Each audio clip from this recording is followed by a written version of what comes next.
I, Kevin Eastman, co-creator of the Teenage Mutant Ninja Turtles, and I'm talking to all the fans on Comic Cult TV. What's up, everyone? It's Anna, that Star Wars girl. And I'm teen sensation Billy Tucci. And you guys are watching Comics Cult. Yo, what's up? This is Fragaboom. That's right. You are watching Comic Cult TV. Like and subscribe if you haven't. Do it now. Thank you, Fragaboom. That's right. What's up, Spoiler? What's up, Comic Cult Nation? How's everybody doing? We are starting a new show. Our new show is a review show. You guys have been asking for it.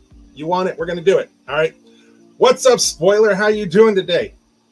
Man, you got me all kinds of in the wrong headspace with this task, man. It's, this is the review show, but it really should be a post-mortem report.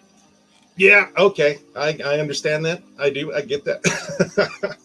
All right. So, basic rundown. Here's what we're going to do. Every week, we give you Hot Takes Tuesday. Top 10, what you're going to buy for New Comic Book Day.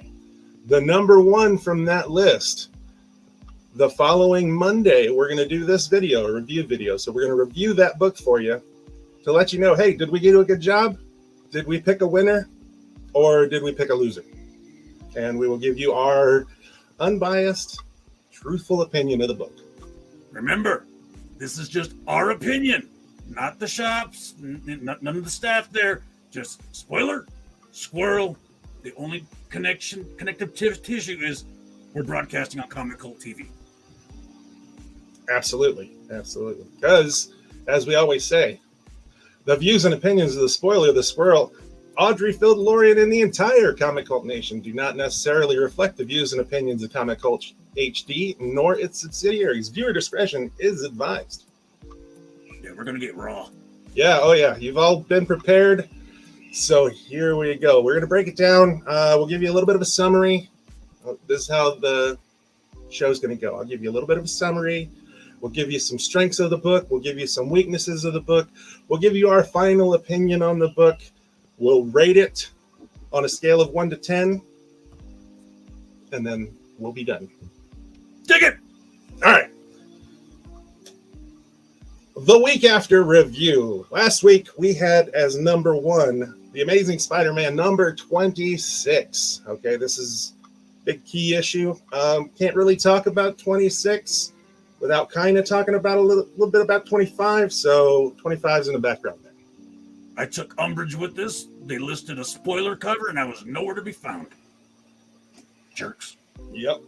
Oh, and if it's already not evident, spoilers ahead, okay, for ASM 26. Just letting you know. If you want to get out now, get out now.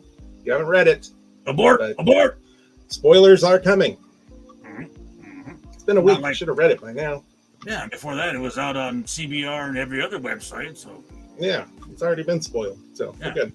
We're 2 weeks late, so... Yeah, all right, really here we go. Spoiled? Let's do it. Summary! Okay, you can call it summary. I'm going to call it suckery. Yeah.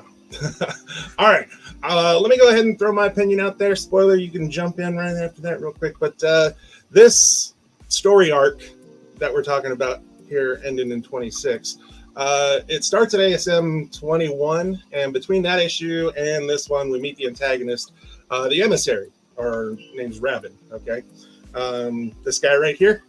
His ultimate goal here is to complete a ritual, become Wyatt, the god of death, but in order to complete this ritual, he needs to make a sacrifice. Hence, in the solicitation for 26, the heroes may figure out a way to win, but the cost of victory will be so immense that you may hope they don't. That's the solicitation right here that we even showcased on our FOC show at one point. Yeah, I mean, with the exception of the Fantastic Four and Kamala Khan, did you really need everybody else? I don't know. Yeah. Money grab. Yeah, we'll get there. Strengths and weaknesses. All right. So there you go. That's a little bit of a summary. You got anything to throw on there, spoiler? Well, I think I just did, because it says the heroes may figure out, and you're given this image of 3, 6, 9, 12, 15 characters. I mean, it's not going to be Robbie. It's not going to be Osborn. You thought You know, it's not going to be J. Jonah. I mean, the FF, I love the FF. They had a poignant part in the story. Spidey was acting like a jerk and jacking their tech. Okay, cool. There's a reason for them. But it says the heroes may figure out Captain America didn't do jack crap on this story. Yeah. There was a reason for the FF guys, but at a certain point, like, we'll talk about that. All right. So let's get on here to strengths and weaknesses of this book, okay? Damn, dude. This is like your book report. Oh, I just want to get the best information out there. this is why you have a college degree and I got a GED. It's a good enough degree. Man, I like it. Yep. All right. So strengths in here, my opinion. I thought that this was solid storytelling by Zeb Wells. The use of emotional moments to solidify the reader's sympathy for a character, I think, was spot on. I'll show you that here in just a second. My big thing with books too is getting a balance between artwork and actual story text. Okay, I don't want to be inundated with a bunch of words in my picture book. You know, tell me the story. Use pictures to do it just as much as you're using words to do it. Okay, and I think John Romita Jr. had some good artwork in here, and the story to art ratio was okay in my book. Yeah, you got to get out of my head, man, because a couple of your points, I got them written down right here. Yes, there is great pacing in Romita and Zeb Wells. I really think Wells is trying, because, you know, I like a lot of his other stuff that he's done. But let me preface this. I haven't actively read a Spider-Man storyline since the original Clone Saga back in the 90s. It just left a bad taste in my mouth, and I was just like, deuces, this is how you're going to treat us. You know, that kind of chicanery. But I really think that Zeb Wells is trying, man, because he's got good, succinct dialogue. It's fun. It's poignant.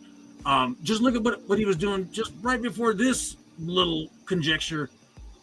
I think the main culprit here we need to be pointing our collective barrels at is Zeb Wells. I'm not Zeb Wells. Nick Lowe, the editor, the group editor.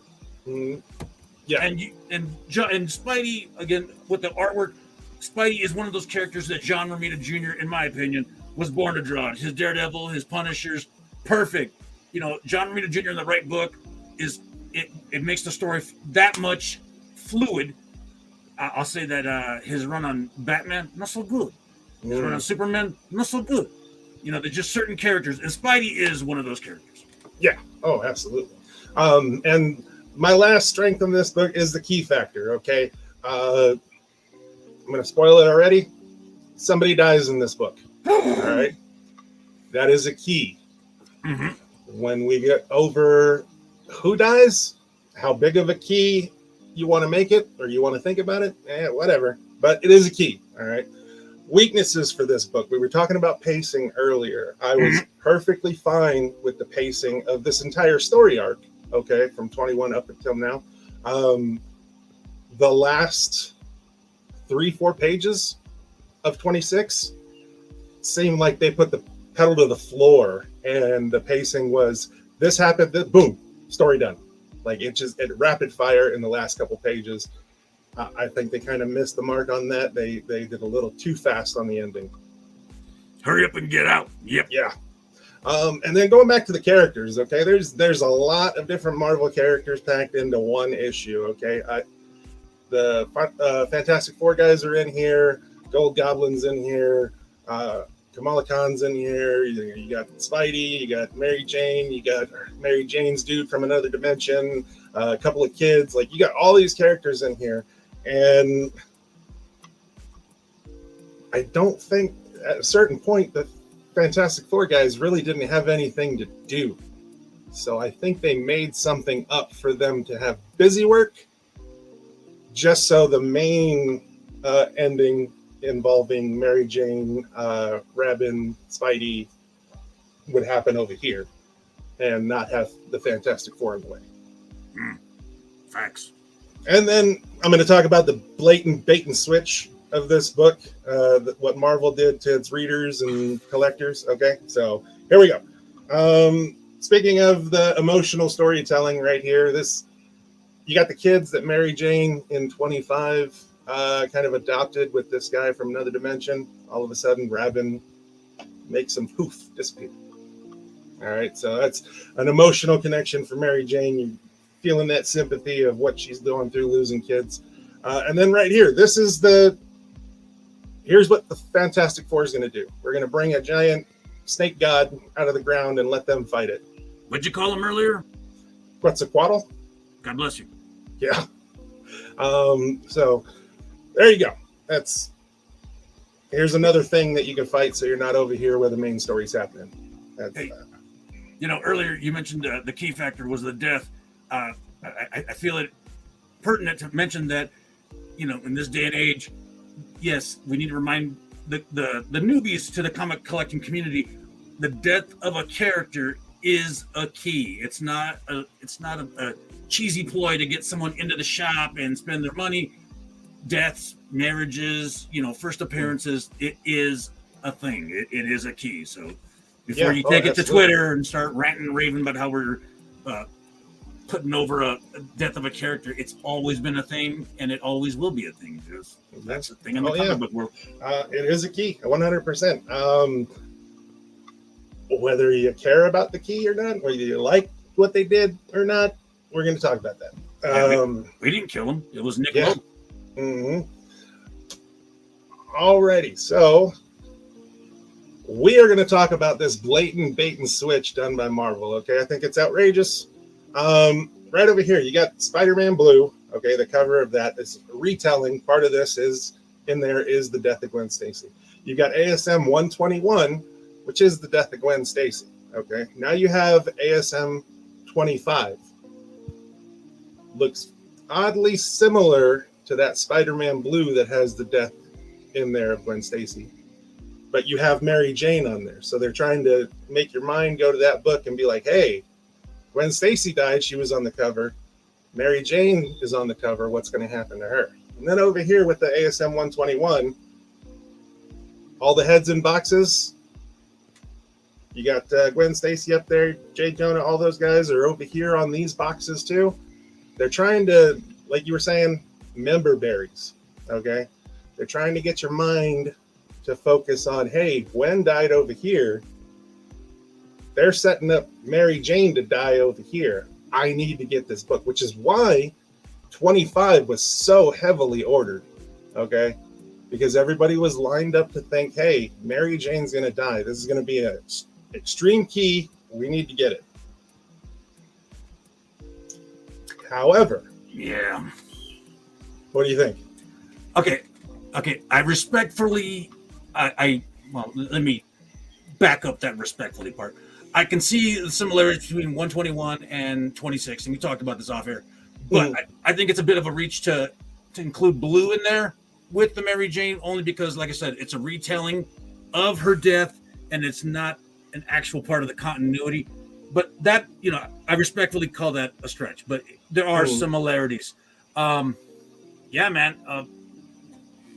That's about it as far as I got for the covers. The scene in the bait and switch itself was so poorly done.